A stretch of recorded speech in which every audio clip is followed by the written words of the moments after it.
Hey everyone, it's me, Lord DRX. நம்ம எதை பற்றி பார்க்க போகிறோன்னா தி ஃபேமஸ் கார்ட்டூன், அதாவது கிக் பட்டாஸ்கி.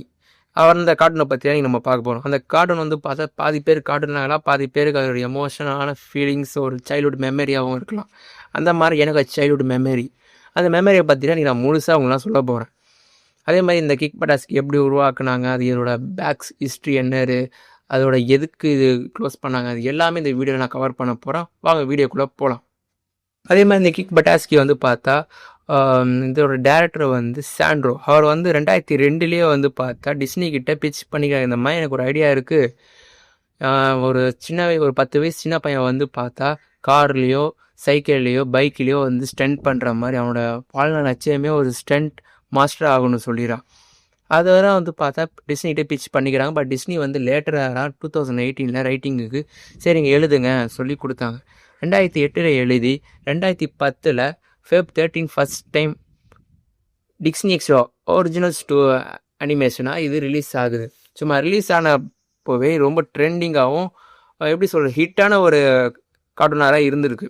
அது மட்டும் இல்லாமல் ஆல் ஓவர் தி வேர்ல்டு டப்பும் பண்ண ஆரம்பித்தேன். எஸ்பெஷலி இந்தியாவில் 4 லாங்குவேஜ் டப் பண்ணி ரிலீஸ் பண்ணி அந்த 4 லாங்குவேஜ்லேயுமே டிஆர்பி ரைஸ் ஆயிடுச்சு. மொத்தம் 2 சீசன் 52 எபிசோடு வந்து மேக் பண்ணாங்க. 3rd சீசன் மேக் பண்ணாரு காரணம் என்ன சொல்லலை. அதுவே வந்து பார்த்தா எல்லாருக்கும் சேட் ஆயிடுச்சு. பட் எப்பப்போலாம் பார்க்குறோமோ அப்பப்போலாம் வந்து அந்த கிக் பட்டாஸ்கி வந்து ரொம்ப வைபாகவும் ட்ரெண்டிங்காகவும் ஃபீல் ஆகிருந்தது எல்லாருக்குமே. இந்த கிக் பட்டாஸ்கியில் வர ஒரு கேரக்டரும் வந்து பார்த்தா என் ஃபேவரட் வந்து கந்தரா. அந்த கந்தருமே ஒரு ஃப்ரெண்டில் சொல்லி இன்னும் வர ஃபீல் பண்ணிட்டாரு. ஏன்னா அவன் நண்பன் என்ன இது பண்ணாலும் கண் மூடி ஒருத்த நம்புறானா கந்தராக தான் இருப்பான். அதே மாதிரி இந்த கதை இருக்குல்ல, இந்த கதை வந்து நம்ம டேரக்டர் சாண்ட்ரோஸோட சைல்ட் லைஃபோட ஒரு பாட்டாக இந்த கிக் பட்டாஸ்கி சொல்கிறாரு. அது என் கதையிலேருந்து இந்த கதையை நான் எழுதுனேன், நான் இட்டாலியில் வாழ்ந்துருக்கும் போது இந்த மாதிரி வந்து ஃபேமஸாக அப்போ இருந்ததுன்னு டேரக்டரும் சொல்லியிருக்காரு.